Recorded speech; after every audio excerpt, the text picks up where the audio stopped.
My name is Victoria Kane, and 3 months ago, I helped murder my husband to steal his billion-dollar empire. It was perfect. The three of us, me, his CFO Marcus, and his best friend Derek, we planned it for 2 years. Made it look like an accident. A boating trip, a storm. His body never recovered. The company transferred to me as his widow.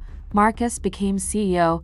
Derek got his shares. We split everything 3 ways, just like we planned. Except we didn't know about the contract. We didn't know that 20 years ago, when my husband was broke and desperate, he made a deal with something that wasn't human. A deal that said he could have unlimited wealth, unlimited success, unlimited power, but only as long as he lived. And the moment he died, the deal would transfer, not to his heirs, not to his family, but to whoever took what was his, to whoever killed him for it. We killed him 3 months ago, and the transfer began immediately. At first, it was small things. Marcus started seeing a man in expensive suits following him, tall, impossibly beautiful, with eyes that reflected no light. I started waking up with strange symbols carved into my arms, symbols that healed by morning but burned like brands. Derek started hearing whispers in languages he didn't understand,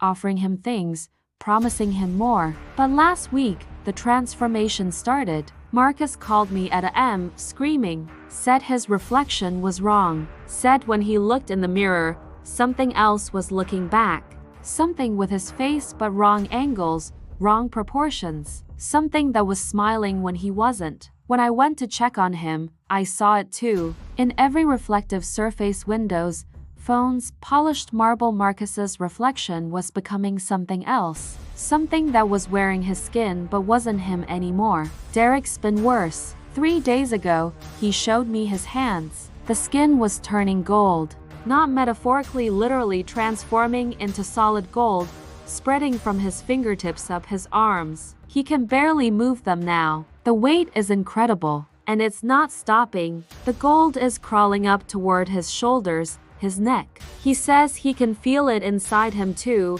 his organs slowly calcifying into precious metal. He's becoming a living statue, a monument to greed. And me? I'm seeing things. The man in the suit, the one who's been following Marcus, he visits me every night now, sits at the foot of my bed and watches me sleep. And when I wake up, he's gone.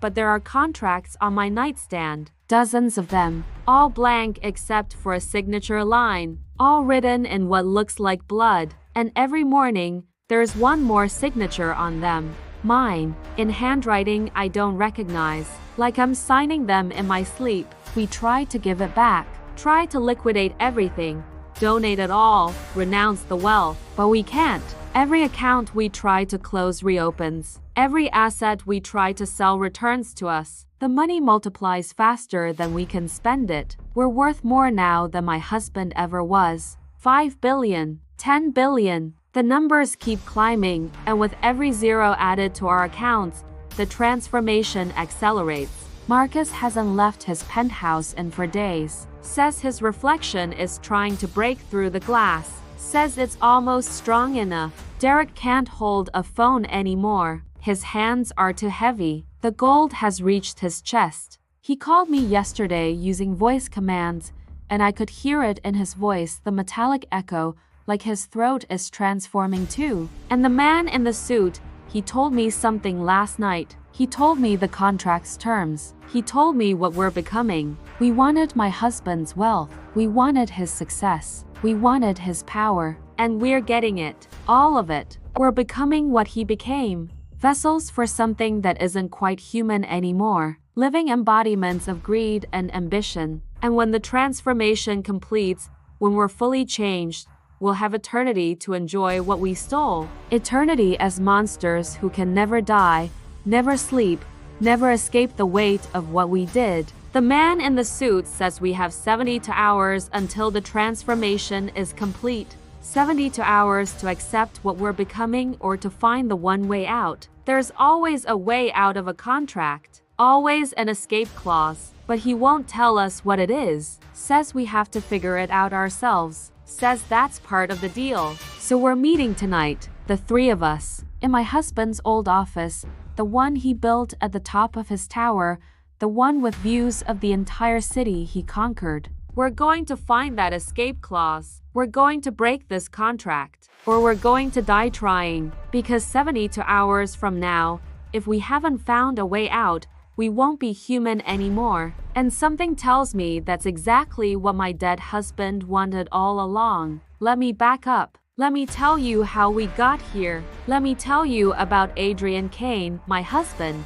About how he went from nothing to everything in 5 years. About the empire he built on technology that seemed almost supernatural. I met Adrian 12 years ago at my law firm. He was desperate then, his startup failing, every investor turning him away. But 3 months later, everything changed. He closed a massive funding round. His technology suddenly worked perfectly, and he transformed from a haunted, desperate man into something colder, something that moved through the world like he owned it. Within 5 years, he was worth $50 billion, and I was his wife. And I hated him, because I saw what Adrian had become. How he looked at people like they were numbers. How he never slept. How he'd spend nights in his office, sitting perfectly still in the dark. And when I'd check on him, his eyes would reflect light like an animal's. Marcus saw it too. Adrian's CFO, the man who'd helped build the company from those early desperate days. Marcus and I started the affair 2 years ago. We'd meet in hotels, in conference rooms after hours, and we'd talk about how much we hated Adrian, how we'd earned this wealth more than he had, how we deserved it. Derek was different. Derek had been Adrian's best friend since college, the only person Adrian seemed to trust. But Derek confided in me that he'd seen things, that sometimes late at night, Adrian would speak in languages that didn't sound human, that he'd found strange documents in Adrian's safe contracts written in symbols that hurt to look at.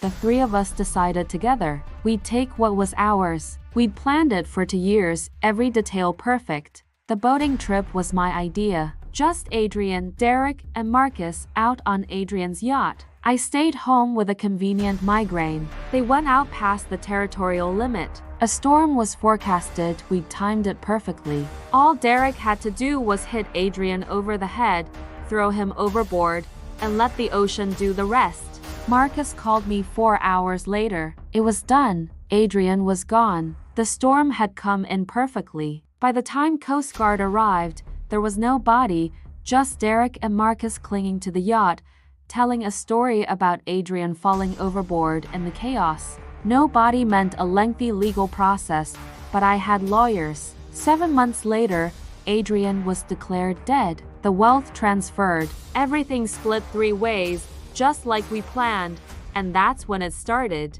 I'm in the car now, driving to Adrian's tower. It's midnight. Marcus texted an hour ago just 2 words.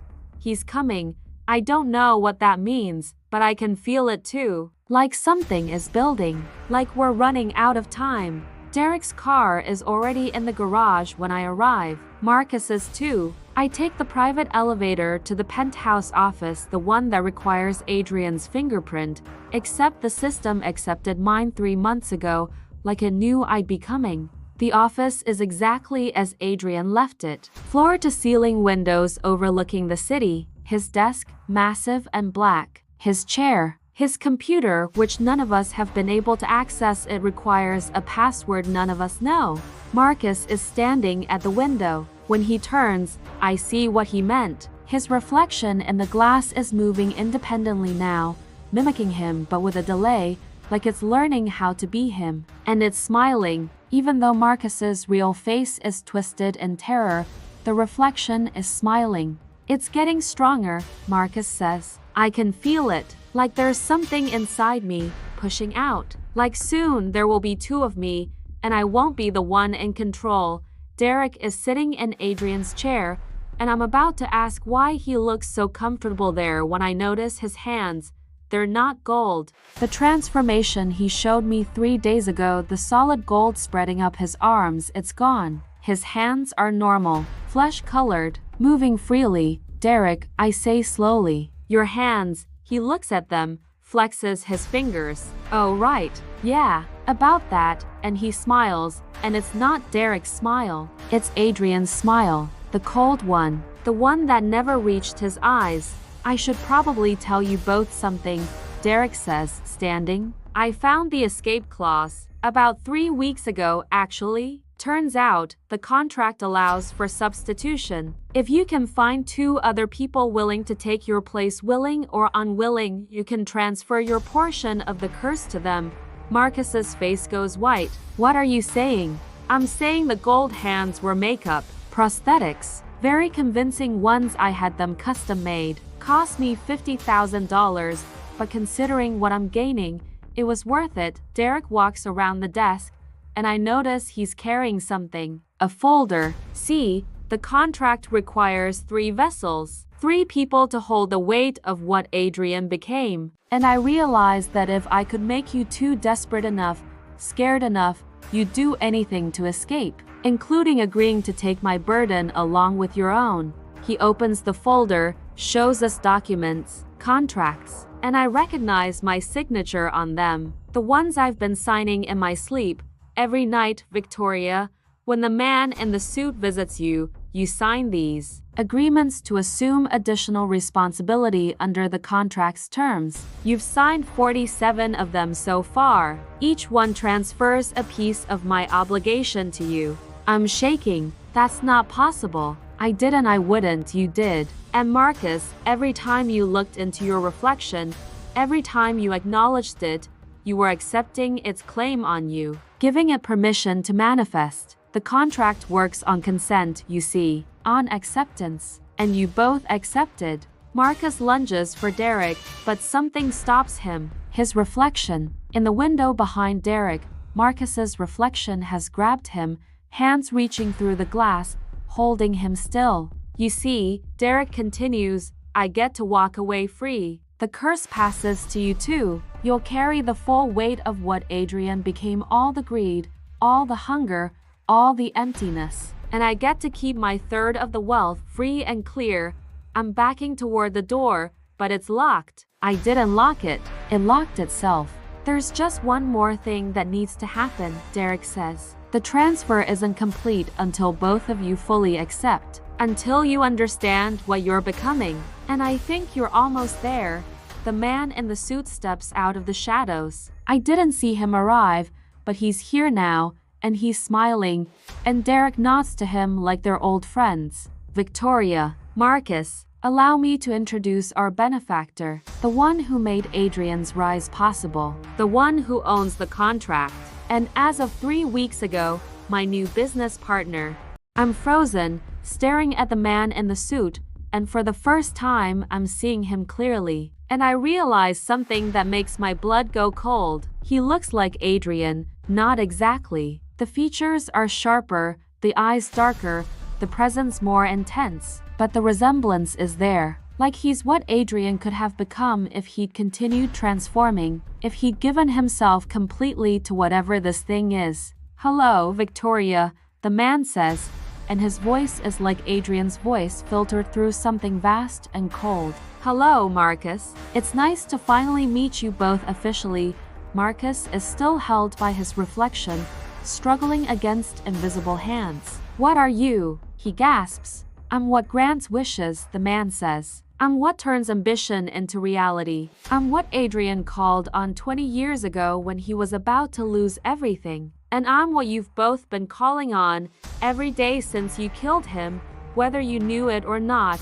He walks around the office, and where he steps, the floor reflects him. Wrong shows multiple versions of him, layered on top of each other, extending down into infinity. Adrian understood the deal. He knew what he was becoming, and he was willing to pay the price for 20 years of unlimited success. But you three, you thought you could take what he earned without paying what he owed. You thought murder would be enough. Derek is smiling, triumphant. But I figured it out. I found the escape clause. You did, the man agrees. Very clever. Adrian would be proud. In fact, he is proud. The room temperature drops. I can see my breath. What do you mean? Derek's smile fades slightly. Did you really think Adrian Kane died in that storm? The man in the suit laughs, and it sounds like breaking glass. Did you really think a man who'd made a deal with something like me would be so easily killed? The office lights flicker, and in the darkness between flickers,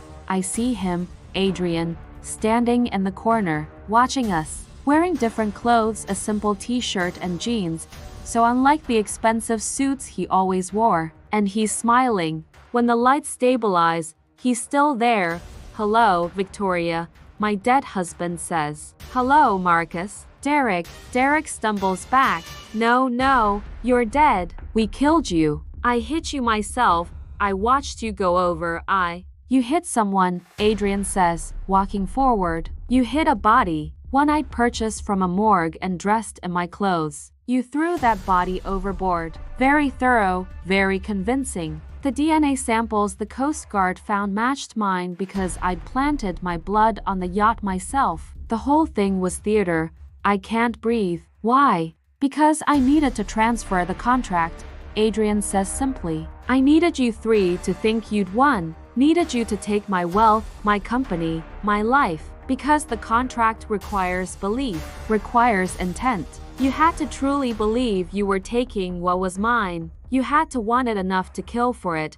He's standing in front of me now, and he's so close I can see that his eyes are different, darker, like there's something vast behind them. I spent 20 years building an empire, Adrian continues. 20 years letting this thing change me, use me, grow inside me. And I learned things. I learned how the contract works. I learned about transfer, about substitution, about escape. And I learned that the only way to truly break free was to make someone else take my place. Willingly, intentionally, Marcus finally breaks free from his reflection's grip, gasping. You wanted us to kill you. I needed you to kill me, or to think you did, because attempting to kill the contract holder, succeeding in taking their wealth and position that triggers the transfer clause. You didn't just inherit my money, you inherited my debt, and now you get to pay it. But Derek, I say, looking at Derek, who's gone pale. Derek found a way out. He said he could transfer it to us.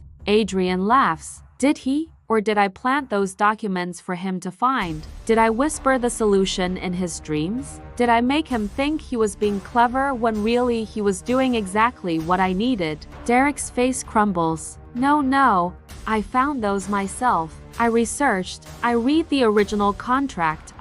You read the version of the contract I left for you to find, Adrian says. In my safe, the one you broke into 6 weeks ago. And yes, everything in it was true. You can transfer your portion of the curse to others through consent. And Victoria and Marcus have been giving consent. Victoria through the contracts she signs in her sleep. Marcus through acknowledging his reflection, but that means Derek is free, I say desperately. If the transfer worked, if we consented, then Derek escapes and we... Oh, the transfer worked, the man in the suit interjects. Derek successfully passed his burden to you both. You're now carrying 1.5 people's worth of curse each, which will make the transformation faster, more painful, more complete. Derek starts laughing, relief flooding his face. Then I'm free. I did it. But you missed something, Adrian says softly. Something important. The contract doesn't just transfer the curse, it transfers the debt. And the debt isn't just about transformation. It's about payment, about sacrifice, about giving something equal to what you took. Derek stops laughing. You took my life, Adrian says. Or tried to. You took my wealth. You took my position, my power, my legacy. And the contract demands equivalent payment, which means you don't get to walk away, Derek. You get to pay what I would have paid if I'd stayed. What does that mean? Derek whispers. Adrian nods to the man in the suit, who smiles. It means, the entity says, that Victoria and Marcus will transform over the next 72 hours. They'll become vessels, containers for the wealth they took. They'll live forever, unable to die, unable to sleep, unable to do anything but accumulate more and more until they collapse under the weight of it. But you, he looks at Derek, you get to be the anchor. The price? The sacrifice that makes their transformation permanent. Derek backs away. What are you talking about? Every deal requires a sacrifice, the man in the suit explains. Adrian was going to be that sacrifice, 20 years of service, then eternity as a prisoner of his own greed. But he found a way to substitute you three. Victoria and Marcus will serve as the vessels. But you, Derek, you get to be what holds them in place. The contract requires someone to die, Adrian says. Really die, not fake it like I did. Someone has to pay the ultimate price. And you nominated yourself when you tried to transfer your burden. That's the fine print you missed. The transfer becomes the offering. Derek runs for the door, but it won't open. He runs for the windows, but they've become solid, no longer glass, but something else, something dark and impenetrable. Please, Derek begs. Please, I didn't know. I didn't understand. Adrian, we were friends. Please, were we? Adrian asks. Were we really? Or were you always waiting for a chance to take what was mine? Were you always envious? Always hungry? He looks at me. And you, Victoria, did you ever love me? Or did you just love what I could give you? I want to say yes, want to lie, but I can't. We both know the truth. And Marcus, Adrian turns to my lover, my partner in murder. You helped me build the company. You worked beside me for 15 years. And the whole time, you were just waiting for a chance to push me aside. You weren't human anymore, Marcus says desperately. You were becoming something else. We could see it. Whatever deal you made, it was changing you. It was, Adrian agrees. And now it'll change you too, but faster, harder, because you're carrying more than I ever did. You're carrying the weight of 3 people's greed, 3 people's ambition, 3 people's willingness to murder for wealth. The man in the suit walks to Derek, who's collapsed against the locked door, sobbing. The sacrifice must be willing, the entity says. So I'll give you a choice, Derek. You can die quickly, painlessly, right now. And your death will complete the transfer, lock Victoria and Marcus into their eternal service, and you'll simply cease to exist.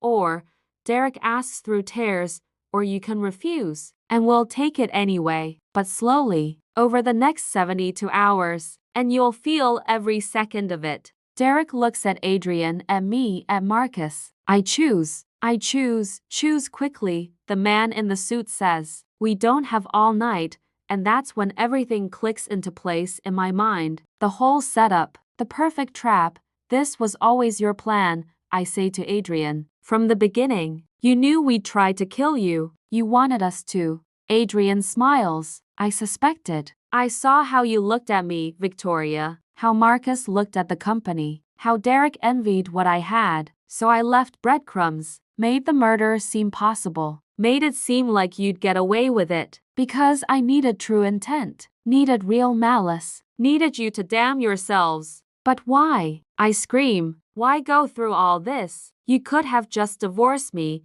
fired Marcus, cut off Derek. Why this? Because this is the only way to truly break free, Adrian says. The contract binds you until you find suitable replacements. Not just any replacements, people who've proven they have the same hunger, the same greed, the same willingness to do anything for power. You 3 qualified perfectly. You murdered me for my wealth. What better proof could there be? He walks to the window, looks out at the city. His city. The one he built. I'm free now. The contract is yours. The entity is yours. The empire is technically yours. But you'll never enjoy it. You'll be too busy transforming into what I was becoming. Except I stopped the process by transferring it. You won't get to stop. You'll transform completely. And then you'll spend eternity accumulating wealth you can't spend, power you can't use, success that means nothing.